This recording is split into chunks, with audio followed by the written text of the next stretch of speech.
So we're at Four Corners, and we were worried that this trip that we would be super, super hot. We're freezing cold. We're so freezing cold. Don't waste any time. And we're freezing. So we're running back to the truck. We're freezing.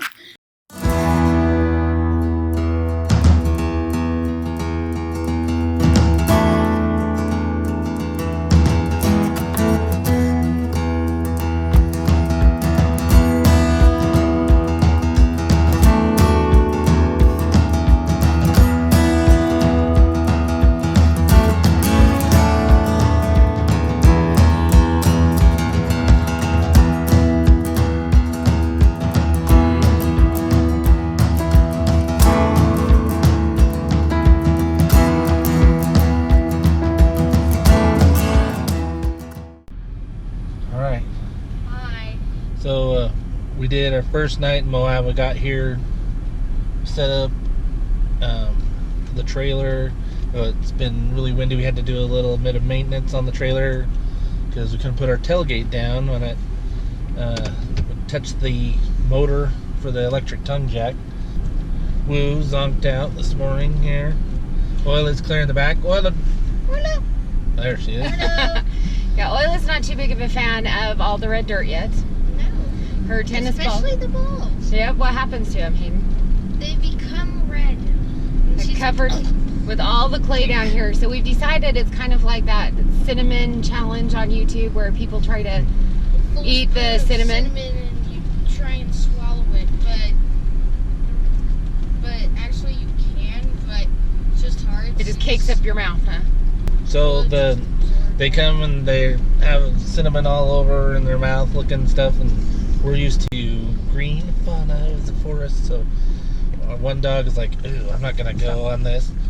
So we're going to head to Ken's Lake this morning. It's out of Moab. Chuck the ball for the water dog in the back, get her super tired and wet, and so it's much easier to maintain. And then we're gonna go to Canyonlands And Dead Horse Point. Yep. Hope we don't really see dead horses. That'd be sad. Yeah. And why did they name it Dead Horse Point? Hayden, that's your quest for today, is to find out.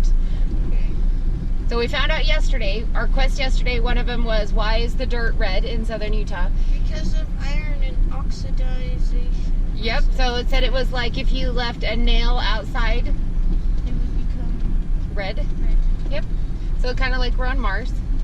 And it's a lot warmer here than Yellowstone. We are on Mars. That's a good way to look at it. Everything is red.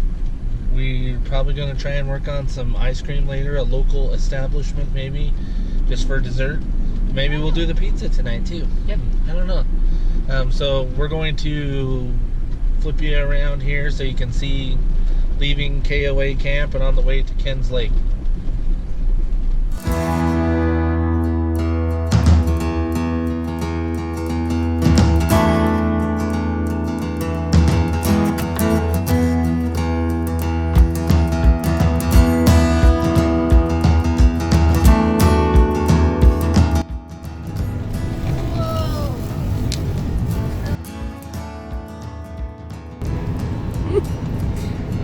Cow.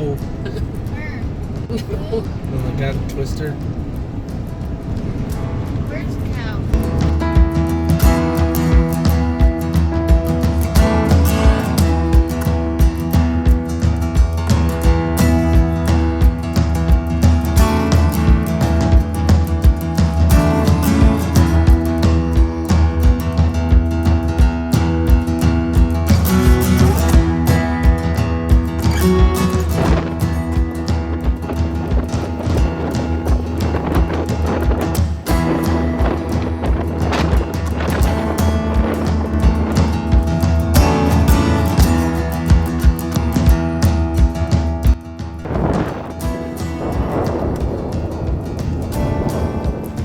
There's your tumbleweed, Hayden.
been to Dead Horse Point.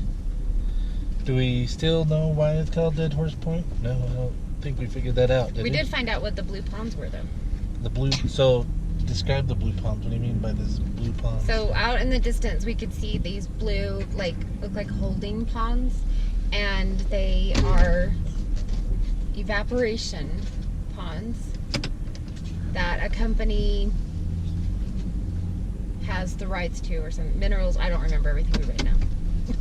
But it was really cool, and they look really neat. The blue in amongst the rocks, they planned that really well. A It's like great decorating. human-made phenomenon, beautiful sight kind Yep. of thing. So, And I think it's Dead Horse Point because it looks like a horseshoe. I think that it probably has something to do with some Indian stuff somewhere. That on a dead horse, I don't know, dead horse something to do with that. Maybe it's as simple as Joe was out riding his horse and it died there, Uh-huh. and he goes, can't think of a better name. Yep, could have Here's been. where. Joe's dead. I think it's Yep. Joe's Dead Horse Point is what it should be called, but now, pretty cool view though when you get up there. Even if you're afraid of heights, I recommend you. Which I usually am, and it wasn't too bad because there's a nice little rock wall all the way around, and it was like gale force winds. It was super windy. And what did you say it was like, Hayden? It's like razor blades. What? Say it a little louder. Razor blades. Yeah, like stinging against your face, huh? And there's even dumpsters here for your garbage. Yeah, I didn't just get out while I was driving. We pulled up to a dumpster and got rid of some. So they have these little Dumpsters. cool little picnic site things that you can pull off to, have a table and play like a picnic bench and like a cover, whatever. But it was blowing sideways a little bit. So Because it's early April, there was hardly any of them had people, if any. I don't know that we even saw people at any of them. But one, it is windy, and two, it's April, and we've been lucky to not see people. I would not want to eat lunch here in July. no, you'll It'd cook be- alive Yeah, there. way too hot. So Dead Horse Point though is a must because it's not that far into. I was like, and maybe I don't know all about Dead Horse Point yet. Maybe there's a whole big drive, but driving up to the visitor center, then up to the point, picnic, then it's great. and the visitor center, Fuzz says you guys watched like a 15-minute video, Yeah, they have all kinds of stuff about how it was created and different things like that. but you didn't learn the name of it, or do No. you guys get bored and leave early? No, we're gonna test the Ranger when we check out Oh. and go. Why is it called Dead Horse Point? Hey, that's a good idea. We got some cool views over here, which we're pointing the right way. It's pretty cool little drive. So now we're gonna head over to Canyonlands and go through that cruise, and then that's probably about it for today. Maybe Arches seems small. I don't know. We'll see what's going on there. So I still want to do some slick rock, like walking through Slick rock. through the tunnel. It's kind of like the Narrows at Zion's, how it's like, down in a little tunnel kind of Yep, those. So like the wave and different things like Mhm. that. The dogs are like worn out. it's hard riding around in the car. Willis swam and swam and swam this morning and did the tennis ball thing. Now she's back there chewing on an old plastic bottle that we put food in to keep her busy, and so she just likes chewing on it. So it's getting gray sky because it's so windy, and I think there's a lot of dust in the air. There's dust in my eyes, dust in my ears, on And it the feels like dogs. razor blades. Yeah, it was blowing pretty good. Like, hold on to your phone, you're doing your scenic thing, and you're Yeah, gonna I be could- one of those fail videos where Yeah. it takes off there. So, Really. but it stung a little. Not like, oh, don't go there if it's blowing. It just like, oh, So, all right, we're gonna go to Canyonlands. We're gonna turn this back on here in a minute when we quiz down the Ranger, see if he knows. All right. All right.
Okay, so we're on the viewpoint for the Delicate Arch. And we're walking along here. And any minute now, we're going to see it. Okay, so I told Hayden, look, there's a row of camels over there.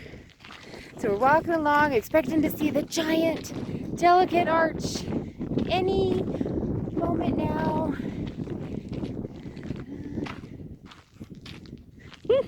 There it is. There it is.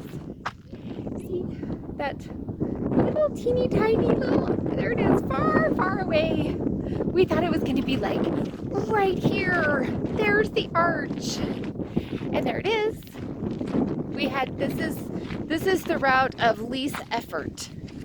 So you put in, you can go right up pretty close to it. See those little people up there? See? Right, those little black dots?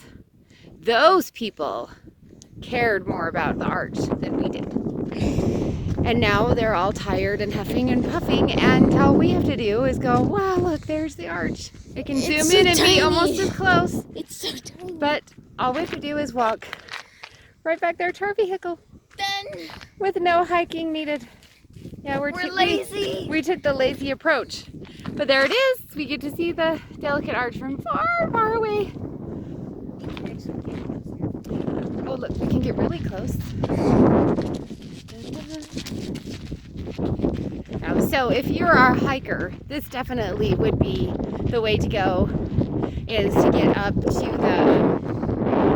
This is how you get super close. Look, you're touching it. No, but really, it would be seriously worth hiking up to it. I think it was like a 2-mile hike, I'm not really sure. It looked like it was really steep in the beginning. It looks like it's still pretty steep right there. And I definitely wouldn't go when it was hot in any way. Like I said, there's like nobody here. It is the first part of April, but it's actually kind of chilly, huh? We've got this storm getting ready to come. So it's really the perfect time to be in Arches. Because I bet in like the middle of the summer, this is like the surface of the sun. All right, now let's make the long, strenuous hike back to our vehicle. Hayden, can we make it? So far. Such a good kid reading the little signs. I love when they supply a sign that tells you all about it. Yes, that's a word. Okay, let's go. And it's on the Utah license plate. All right, and he's almost back to the vehicle. So if you want to come see the Delicate Arch, but like us, you don't want to do all the hiking, but you want to say, ta-da, you get to see it. This is the way to go. And you get to it by, you actually go past the turnoff to take the hike. And then it's just a little viewpoint. I think this is like Wolf Historic Ranch Road or something like that. And this is the way to go. So, I can also see Logan from here. oh yes, there's a sign that says Cache County something, or Cache Valley or something, which we live by Logan, Utah, which is in Cache County, and so we thought that was pretty nifty. But anyway, so there you go. If you're a hiker, it definitely is worth hiking up to the Delicate Arch, and you can go, wow, there's the arch that's off the Utah license plate. Woohoo! See, there So, it is. Right here. okay, so this says there are 2 very different trails in this area from which you can see Delicate Arch. The lower trail to your right is an easy 5-minute walk. From there, you can look through Delicate Arch, which is about 0.75 miles in the distance. Hey, look. Yeah, we can go that way. Can we go that way? Please? That's the one we went to, isn't it? No, we're here. Oh, over to that way? Yeah. Yes, let's do that. All right, here we go. We go to Winter Camp Wash. This is a significant canyon, separates this area from the arch to stand directly under the arch. Drive back to Wolf Ranch and hike the 3-mile. Oh, I lied. So it's not 2 mile, it's 3 mile. All right, so now we are taking this lower one. It's still definitely, it's just flat, nice path. And we get to get even closer. So there's the first one we went to, right over there in that little corral kind of thing. And this says viewpoint, no access to arch. So, you know, if you want to touch it or even stand under it, which is super cool, I didn't know you could stand under it, that would be the way to go. And that's a 3-mile hike. This is the first place that has not been completely flat, but this is really cool little hike. It's still not strenuous. Up here gets a little bit more uphill, so if you're not like real steady on your feet, or if I had little kids, little toddlers that are very lazy, you don't want to do them. well, how's that? You just called me lazy. Yes, it's the I'm truth. lazy too.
So visit New Mexico.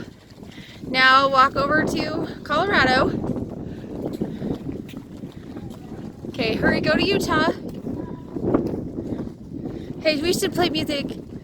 It's like musical chairs. Musical skates. When the music stops, you hurry, go to the center. Hurry, go to the center.